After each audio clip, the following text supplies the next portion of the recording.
بسم اللہ الرحمن الرحیم۔ معزز خواتین و حضرات، السلام علیکم ورحمۃ اللہ وبرکاتہ۔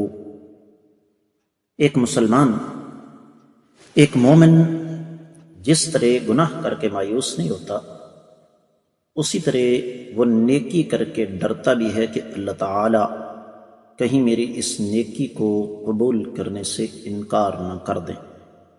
یہی ہمارے آج کے قرآن مجید کے سبق کا موضوع ہے۔ قرآن مجید 18واں پارہ، سورہ مبارکہ کا نام المؤمنون۔ سب سے پہلے آیت مبارکہ کی تلاوت، اس کے بعد پھر اس کے ترجمے اور مختصر تفسیر کی باری آئے گی۔ اللہ رب العزت ارشاد فرماتے ہیں: والذین یؤصون ما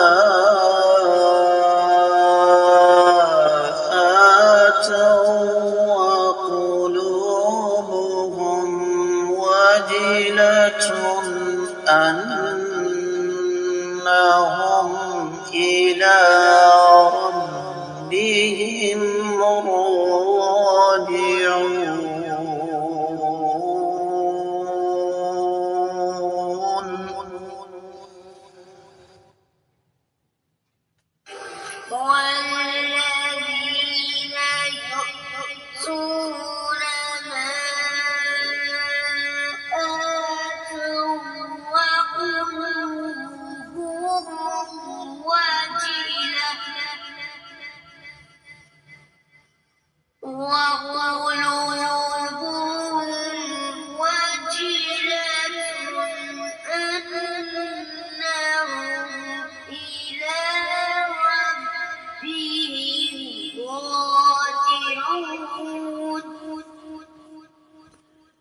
معزز خواتین و حضرات، رب کائنات کی پاکیزہ کتاب قرآن مجید 18واں پارہ سورہ مبارکہ کا نام المؤمنون، آیت مبارکہ ہے 60 میں۔ رب کائنات نے اہل ایمان کی چوتھی بے مثال خوبی کا تذکرہ فرماتے ہوئے ارشاد فرمایا ہے: والذین، اور وہ لوگ، یؤتون، جو دیتے ہیں، ما، جو، آتوا، جو رب کائنات نے ان کو عطا فرمایا، جو بھی وہ اللہ کی راہ میں خرچ کرتے ہیں، وقلوبہم، اور ان کے دل، وجلۃ، کپ کپاتے ہیں، انہم، بلا شبہ وہ، الی ربہم، اپنے رب کی طرف، راجعون، لوٹنے والے ہیں۔ لفظی ترجمہ اپنے سماعت فرمایا، بامحاورہ ترجمہ سماعت فرمائیے گا۔ اور جو لوگ دیتے ہیں، جو کچھ دیتے ہیں، اور ان کے دل کپ کپا رہے ہوتے ہیں کہ وہ اپنے اللہ تعالی کی طرف، اپنے رب کی طرف لوٹنے والے ہیں۔ امام ابن کثیر رحمۃ اللہ علیہ نے اس آیت مبارکہ کی ابتدا میں ہی بڑی پیاری بات کی ہے۔ فرمایا کہ یہاں دراصل اللہ رب العزت نے اصلی ایمان والوں کا عقیدہ بیان فرمایا ہے،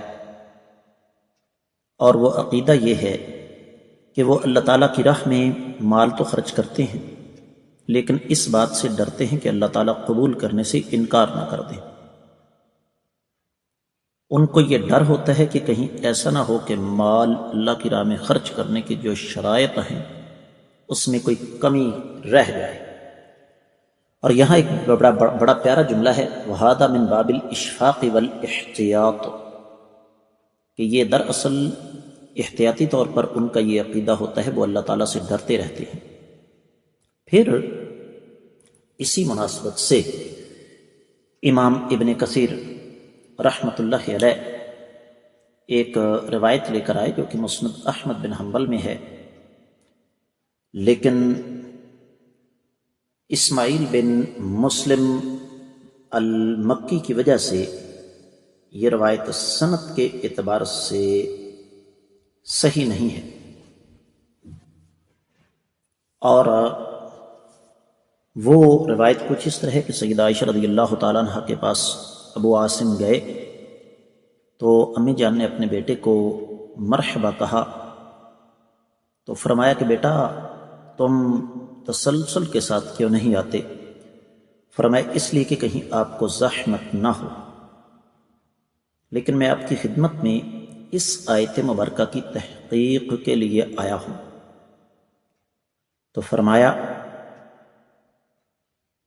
سن لو، کائنات کے امام صلی اللہ علیہ وآلہ وسلم نے ان الفاظ کو اسی طرح پڑھا ہے۔ اب یہاں پر معزز خواتین حضرات، ایک تو روایت سند کے اعتبار سے صحیح نہیں، اور دوسری بات یہ ہے کہ یہ قرات کا مسئلہ ہے، جیسے امام ابن کثیر رحمۃ اللہ علیہ یہاں پر پیش کر رہے ہیں، اور ظاہر بات ہے قرات کے مسئلے سے عوام الناس کا کوئی تعلق واسطہ نہیں، لہذا ہم دیگر کتب تفاسیر کی طرف بڑھتے ہیں، اور جب ہم دیگر کتب تفاسیر کی طرف بڑھتے ہیں تو ہمارے سامنے جو چیز آتی ہے وہ کچھ اس طریقے سے ہے کہ اہل علم یہ فرماتے ہیں کہ اس سے مراد صدقات، زکوٰۃ اور دیگر چیزیں ہیں جو اللہ کی راہ میں خرچ کی جاتی ہیں۔ امام ابن جریر، امام بغوی، امام رازی، امام رسعنی، امام خازن، امام علیمی، امام قاسمی اور مادی قریب میں ابن عاشور اسی طرف گئے ہیں، اور بالکل اسی طریقے سے امام رازی فرماتے ہیں کہ جو اللہ رب العزت نے نعمتیں عطا فرمائی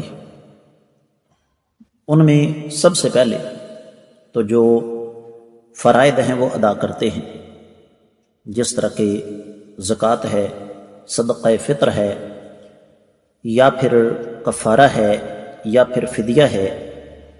اس کے بعد پھر باری آ جاتی ہے نفلی صدقات کی، لیکن اصل چیز یہ ہے کہ وہ جو کچھ بھی دیں، کوئی بھی نیکی کریں تو وہ نیکی کر کے اتراتے نہیں، غرور اور تکبر کا شکار نہیں ہوتے، بلکہ ان کے دل اس بات سے ڈرتے ہیں کہ رب کائنات چونکہ خود فرماتے ہیں کہ اللہ الصمد، اللہ رب العزت بے نیاز ہیں، تو وہ ذات بابرکات جو بذات خود بے نیاز ہے، ان کے نزدیک ہمارے ان اعمال کی حیثیت کیا ہے، قدر و قیمت کیا ہے؟ وہ چاہیں تو ایک اشارے سے ان کو قبول کرنے سے انکار کر دیں، اور یہاں پر اللہ کی راہ میں خرچ کرنے سے مراد خیر، نیکی، صدقہ، صلہ رحمی، تمام کے تمام نیک اعمال شامل ہیں۔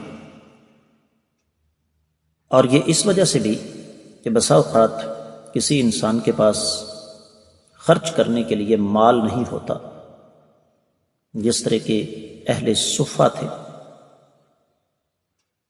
تو نبی کریم صلی اللہ علیہ وسلم کے سامنے جب انہوں نے شکوہ کیا کہ یہ مالدار لوگ اللہ کی راہ میں کھلا مال خرچ کرتے ہیں، اور پھر یہ ہماری طرح نمازیں پڑھتے ہیں، روزے رکھتے ہیں، لیکن یہ صدقہ کر سکتے ہیں، ہم نہیں کر سکتے، تو نبی رحمت صلی اللہ علیہ وسلم نے ارشاد فرمایا تمہارا سبحان اللہ کہنا، الحمدللہ کہنا، اللہ اکبر کہنا، نیکی کا حکم دینا، برائی سے منع کرنا، یہ صدقہ ہی ہے۔ صحیح بخاری میں یہ حدیث 843 میں اور صحیح مسلم میں 595 میں ہے۔ تو اس آیت مبارکہ میں دو چیزوں کا تذکرہ کیا رب کائنات نے، ایک تو اللہ کی راہ میں خرچ کرنا، اور دوسرا خرچ کر کے اترانے کے بجائے، غرور اور تکبر کا شکار ہونے کی بجائے اللہ تعالیٰ سے ڈرتے رہنا۔ سورۃ الانسان یا سورۃ الدہر ہے، 8ویں، 9ویں، 10ویں اور 11ویں آیت مبارکہ۔ وَيُطْعِمُونَ الطَّعَامَ عَلَىٰ حُبِّهِ مِسْكِينًا وَيَتِيمًا وَأَسِيرًا إِنَّمَا نُطْعِمُكُمْ لِوَجْهِ اللَّهِ لَا نُرِيدُ مِنكُمْ جَزَاءً وَلَا شُكُورًا إِنَّا نَخَافُ مِن رَّبِّنَا يَوْمًا عَبُوسًا قَمْطَرِيرًا فَوَقَاهُمُ اللَّهُ شَرَّ ذَلِكَ الْيَوْمِ وَلَقَّاهُمْ نَضْرَةً وَسُرُورًا۔ دل محبت کے ساتھ یہ اللہ والے مسکینوں، یتیموں اور قیدیوں پر خرچ کرتے ہیں اور کہتے ہیں ہم یہ اللہ کی رضا کے لیے تم پر خرچ کر رہے ہیں۔ ہم تم سے کسی قسم کا بدلہ یا شکریہ نہیں چاہتے، ہم تو اپنے رب سے ڈرتے ہیں، وہ اس دن سے جو کہ انتہائی زیادہ سخت ہے۔ تو رب کائنات نے پھر اس کا جواب ارشاد فرمایا کہ رب کائنات نے اپنے ان نیک بندوں کو اس دن کے شر سے بچا لیا اور ان کو اپنی خصوصی رحمت سرور سے نوازا۔ اور معزز خواتین و حضرات، یہاں پر امام رازی نے ایک بڑی پیاری بات کی ہے جس کا تذکرہ انشاءاللہ میں کل کے سبق میں کروں گا، کیونکہ جو آیت مبارکہ کل ہم پڑھیں گے وہ بھی اسی کا تسلسل ہے۔ تو اس آیت مبارکہ سے جو چیز واضح طور پر ہمارے سامنے آتی ہے وہ میں نے آپ کی خدمت میں عرض کر دی کہ دو امور ہیں۔ پہلی چیز کہ میرے پاس، آپ کے پاس جو بھی اللہ تعالیٰ کے انعامات ہیں وہ مال کی شکل میں ہیں، وہ قوت بیاں کی شکل میں ہیں، وہ اولاد کی شکل میں ہیں، وہ دوسروں کے ساتھ اچھے تعلقات کی شکل میں ہیں جیسے اپروچ کہتے ہیں، یا کسی بھی اور شکل میں، یہ اللہ تعالیٰ کا انعام ہے۔ اور اللہ تعالیٰ کا یہ طریقہ ہے، اللہ تعالیٰ کی یہ سنت ہے کہ اللہ تعالیٰ کے انعامات کو تقسیم کریں تو اللہ کے انعام بڑھتے چلے جاتے ہیں۔ تو ہمیں یہ کام کرنا ہوگا۔ دوسری بات جو ہمارے سامنے آتی ہے وہ یہ کہ جب بھی نیکی کریں کوئی بھی تو ہمیشہ ڈرتے رہیں اور اللہ تعالیٰ سے دعا کریں کہ رب کائنات اسے اپنی بارگاہ میں شرف قبولیت عطا فرمائے، کیونکہ ایمان اسی چیز کا نام ہے۔ ایمان کا تقاضا یہی ہے کہ انسان نیکی کرے تو ڈرتا رہے، نیکی کر کے غرور اور تکبر کا شکار نہ ہو۔ جس طرح کہ امام شوکانی رحمۃ اللہ علیہ نے اپنی مشہور زمانہ تفسیر فتح القدیر میں یہ لکھا کہ ان یخافوا الا یقبل منہم ذلک علی المطلوب، کہ ایمان کا تقاضا یہ ہے کہ انسان اس بات سے ڈرے کہ اللہ ملک العلام رب الجلال والاکرام اس کی اس نیکی کو کہیں قبول کرنے سے انکار نہ کر دیں، اور اگر اللہ تعالیٰ انکار کر دیں تو ہم کچھ بھی نہیں کر سکتے۔ اور پھر یہ بھی ذہن میں رکھیے گا کہ میں اور آپ سب اللہ رب العزت کے در کے فقیر ہیں، ہم اللہ تعالیٰ کے محتاج ہیں۔ رب کائنات کسی کے محتاج نہیں ہے، اللہ کو ہماری ضرورت نہیں، ہمیں اللہ تعالیٰ کی ضرورت ہے۔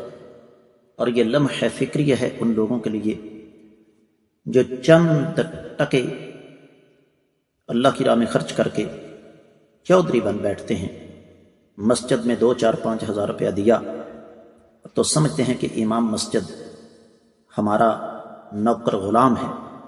اس سوچ کو تبدیل کرنے کی ضرورت ہے۔ یہ فیصلہ قیامت کے روز ہوگا کہ کس کی نیکی قبول ہے اور کس کی نہیں۔ اس کے ساتھ ہی مختصر تفسیر مکمل ہوتی ہے۔ اجازت چاہوں گا۔ السلام علیکم ورحمۃ اللہ وبرکاتہ۔